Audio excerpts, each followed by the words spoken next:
तो आदमी समझता है फायदामंद तो है वनस्पति तेल, श्वासवर्धक वनस्पति तेल फायदामंद, दबा के पीता है, दबा के 2-3 लीटर तेल पी लो फिर तो है निपट जाओगे, है ना। और ये टाइम ले रहा था 5-15 घंटा, मान लो कितना घंटा ले रहा है 15 घंटा, पर ये रिएक्शन ना हमको बस 2 मिनट में चाहिए, कितना मिनट चाहिए 2 मिनट में। तो कैसे होगा भाई, तो इसके लिए उत्प्रेरक से उठ के आता है कि भाई हम लोग है ना, हम लोग किस काम के लिए उत्प्रेरक से आता है और कहता लो हम 2 मिनट में करके देते हैं रिएक्शन। फिर इस वीडियो में देखेंगे हम लोग कि कौन सा तेल खाना चाहिए, कौन सा तेल नहीं खाना चाहिए, घी जो है वो क्यों नहीं खाना चाहिए, ठीक है। संकलन अभिक्रिया एडिशन रिएक्शन हमने समझना है, रटने से नहीं होगा, है ना, रटी हुई चीज़ें याद नहीं रहती है, कहाँ से क्या पढ़ रहे हैं एक बार वो देख लेते हैं ना, आइडिया तो लगे पर क्या रहे हैं। हमने स्टार्ट किया था कार्बनिक यौगिकों के रासायनिक गुणधर्म, चार रासायनिक गुणधर्म है, पहला दहन, दूसरा ऑक्सीकरण, तीसरा संकलन अभिक्रिया एडिशन रिएक्शन जिसको इंग्लिश में बोलते हैं। तो दहन और ऑक्सीकरण हमने पढ़ लिया है, आज हम लोग पढ़ रहे हैं एडिशन रिएक्शन, ठीक है। पहले सिंपल लैंग्वेज में समझते हैं, फिर इस वीडियो में देखेंगे हम लोग कि कौन सा तेल खाना चाहिए, कौन सा तेल नहीं खाना चाहिए, घी जो है वो क्यों नहीं खाना चाहिए, ठीक है, वो सब बात करेंगे। जो मीट है उसमें क्या खाने से नुकसान है वो सब बात करेंगे, ठीक है। और वीडियो के लास्ट में जैसा कि हर वीडियो में हम लोग करते हैं MCQ जो पढ़ेंगे उससे रिलेटेड MCQ होगा, और MCQ के आंसर आपको कमेंट करने हैं। आप लोग आंसर ही नहीं करते यार, ये क्या मतलब हुई, आंसर आपको देना है, ठीक है ना, तभी तो पता चलेगा कि आप जो पढ़ रहे हो वो समझ में आया भी नहीं या नहीं। और MCQ वही होता है जो वीडियो में समझाता हूँ उसी से रिलेटेड होता है, तो ध्यान से समझने की कोशिश करना एक बार। सुनो, संकलन अभिक्रिया एडिशन रिएक्शन सिंपल लैंग्वेज में क्या कह सकते हैं, कोई ए है, ठीक है, ये कोई पदार्थ है, इसमें कुछ पदार्थ दूसरा जोड़ दो, एडिशन कर दो, ऐड कर दो, तो जो पदार्थ बनेगा C वो नया पदार्थ बन गया, उत्पाद बन गया। किसको आई मीन किस में क्या जोड़े, ए में जोड़ दिया आपने जोड़ दिया B, तो ये हो गया आपका संकलन अभिक्रिया एडिशन रिएक्शन, ठीक है। ये तो बहुत सिंपल में बता दिया मैंने, पर जनरली नॉर्मली एडिशन रिएक्शन में किस में क्या जोड़ते हैं सुनो जरा, कार्बन डबल बॉन्ड वाला सब में या कार्बन ट्रिपल बॉन्ड वाला सब में, यानी असंतृप्त हाइड्रोकार्बन में जोड़ते हैं क्या क्या, चाहे तो हाइड्रोजन जोड़ते हैं या क्लोरीन, साधारण मोलिक्यूल सब अणु सब जोड़ते हैं।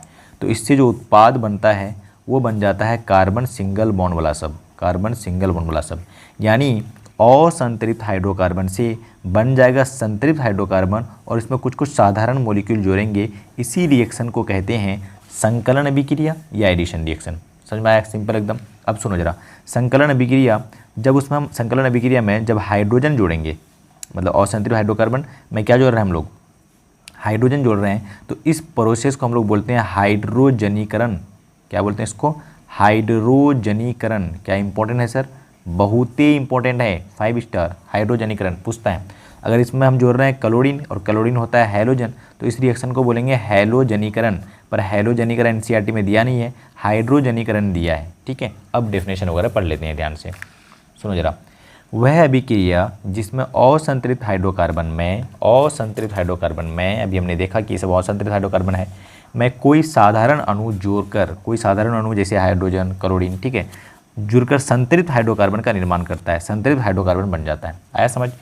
चलो यहाँ देखो जरा, ये आपके NCERT में एग्जाम्पल दिया हुआ है, कार्बन डबल बॉन्ड कार्बन, तो ये हो गया असंतृप्त हाइड्रोकार्बन, और इसमें हाइड्रोजन हमने जोड़ा है, देखो हाइड्रोजन जोड़ा है, तो ये बन गया कार्बन सिंगल बॉन्ड कार्बन यानी संतृप्त हाइड्रोकार्बन। अच्छा, ये सब ऐसे ही जुड़ जाएगा क्या, नहीं, इसके लिए कुछ कुछ लगेगा जिसका नाम है उत्प्रेरक। उत्प्रेरक क्या होता है, उत्प्रेरक कुछ नया नहीं है, देखो उत्प्रेरक का डेफिनेशन भी दिखाते हैं आपको। उत्प्रेरक क्या करता है, उत्प्रेरक देखो, ये मान जाओ कोई A से B पदार्थ बन रहा है, A से B बन रहा है, और ये टाइम ले रहा था 5-15 घंटा, मान जाओ कितना घंटा ले रहा है, 15 घंटा, पर ये रिएक्शन ना हमको बस 2 मिनट में चाहिए। कितना मिनट में चाहिए, 2 मिनट में। तो कैसे होगा भाई, तो इसके लिए उत्प्रेरक से उठ के आता है कि भाई हम लोग है ना, हम लोग किस काम के लिए, तो उत्प्रेरक सब आता है और कहता है लो हम 2 मिनट में करके देते हैं रिएक्शन। तो उत्प्रेरक करता है क्या है, उत्प्रेरक बेसिकली कोई भी अभिक्रिया की दर को तेज कर देता है, तो लिखा हुआ है, और कभी कभी धीमा भी कर सकता है, ज़रूरत पड़ती है अगर है तो। जैसे मान जाओ A से D बनाना है और ये 1 ही मिनट में बन जाता है, पर हमको इसको स्लो बनाना था, 1 घंटा टाइम लगाना था, ठीक है, तो उसके लिए भी उत्प्रेरक काम आता है कि हम तेज करते हैं तो स्लो भी करने जानते हैं हम लोग, है ना। तो उत्प्रेरक क्या होता है, कैटलिस्ट इंग्लिश में बोलते हैं, वे पदार्थ होता है जो अभिक्रिया की दर को, अभिक्रिया की गति को क्या करता है, धीमी या तेज कर दे, उसे उत्प्रेरक कहते हैं, ठीक है। जनरली तेज करने के लिए हम लोग यूज करते हैं, ठीक है। सुनो जरा, तो यहाँ उत्प्रेरक चाहिए होगा ताकि रिएक्शन जल्दी कर दे, है ना। तो carbon double bond carbon single bond बन गया, इस अभिक्रिया को हमने क्या बोल दिया है भाई, संकलन अभिक्रिया। समझ में आ गया होगा आपको।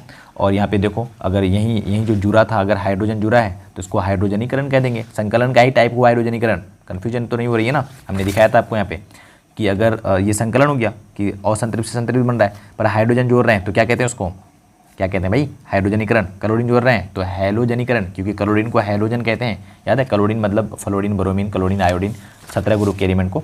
चलो तो यहाँ पर आप एक बार पढ़ लेना हाइड्रोजनीकरण का डेफिनेशन वगैरह। वह अभिक्रिया जिनमें संतृप्त हाइड्रोकार्बन में हाइड्रोजन अणु जुड़कर यहाँ पे मैंने लिखा था साधारण कोई सा भी अणु, पर हाइड्रोजन स्पेशली जुड़ जाएगा तो उसको हाइड्रोजनीकरण कह देंगे। ठीक है, अब देखो उदाहरण, हाइड्रोजनीकरण का उदाहरण एग्जाम में पूछता है कि हाइड्रोजनीकरण का उदाहरण क्या है। तो जो वनस्पति तेल है, वो तेल जो हम लोग खाते हैं, ठीक है, जो वेजिटेबल ऑयल इंग्लिश में कहते हैं इसको, उसमें हाइड्रोजन जोड़ोगे आप निकेल प्रेजेंट में। निकेल क्या है भाई? उत्प्रेरक निकेल, पैलेडियम, पैलेटिनम है ना, निकेल और पैलेडियम एनसीईआरटी में नाम दिया हुआ है। तो वनस्पति घी बन जाता है। तो जो वनस्पति तेल है वो असंतृप्त होता है, ध्यान रहे। वनस्पति तेल क्या है? असंतृप्त। एग्जाम में पूछता है कई बार कि वनस्पति तेल असंतृप्त है कि संतृप्त हाइड्रोकार्बन है, तो असंतृप्त है। और बन जाता है क्या? वनस्पति घी। तो हम लोग को संतृप्त हाइड्रोकार्बन पचाना मुश्किल होता है ना, तो वनस्पति घी खाना अच्छा नहीं है, इसलिए घर में वनस्पति तेल का इस्तेमाल करते हैं हम लोग, है ना। कैटलिस्ट हमने पढ़ ही लिया है। ठीक है, अब देखो एनसीईआरटी में 2 खूबसूरत बात लिखी हुई है कि विज्ञापन में लिखा हुआ रहता है कि विज्ञापन मतलब विज्ञापन में जो प्रचार वगैरह आता है एड में या टीवी में, कि वनस्पति तेल जो है स्वास्थ्यवर्धक होते हैं। स्वास्थ्यवर्धक मतलब सेहत के लिए लाभदायक है।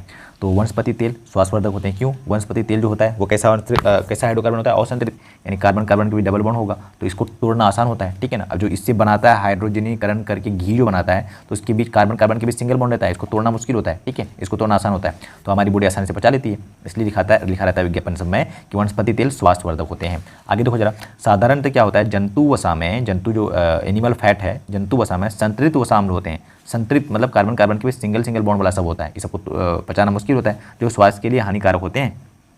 स्वास्थ्य के लिए क्या होते हैं? हानिकारक। कोई आदमी मीट वगैरह खाता है तो मीट में क्या रहता है? जनरली साधारणतः मीट में क्या रहता है? कार्बन कार्बन के बीच सिंगल बॉन्ड वाला सब रहेगा, फैट वसा। ठीक है, तो उसको पचाना मुश्किल होगा, इसलिए लिखा हुआ है ना जो स्वास्थ्य के लिए हानिकारक होता है। तो ज़्यादा मीट वगैरह दबा के नहीं खाना चाहिए। ठीक है, भोजन पकाने के लिए असंतृप्त वसा अम्लों वाला तेल का उपयोग करना चाहिए। हमारे लिए क्या होता है? फायदेमंद होता है। असंतृप्त वाला मतलब कार्बन कार्बन के बीच डबल बॉन्ड वाला या कार्बन कार्बन के बीच ट्रिपल बॉन्ड वाला सब तेल का इस्तेमाल करना चाहिए। ठीक है, इससे क्या होगा? कोलेस्ट्रॉल का फॉर्मेशन नहीं होगा हमारे। नहीं तो हार्ट में क्या आता है? हार्ट होता है, हार्ट में छोटा छोटा जो नली होती है उसमें कोलेस्ट्रॉल जमा हो जाता है, फिर इंसान को हार्ट अटैक आ जाता है, फिर मर मुड़ा जाता है बेवजह, है ना।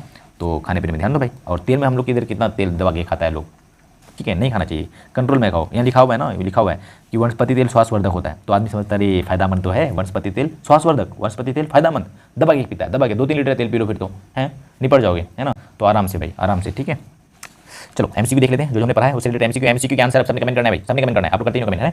वनस्पति तेल में डैश हाइड्रोकार्बन होता है। वनस्पति तेल में कौन सा हाइड्रोकार्बन होता है? अभी मैंने समझाया, संतृप्त होता है या असंतृप्त, दोनों हो सकता है, कोई ना। उत्प्रेरक वे हैं जो अभिक्रिया की दर को उत्प्रेरक क्या करता है? जनरली बढ़ा देता है। ऑप्शन नंबर ए, ओहो टिक कर दिया मैंने।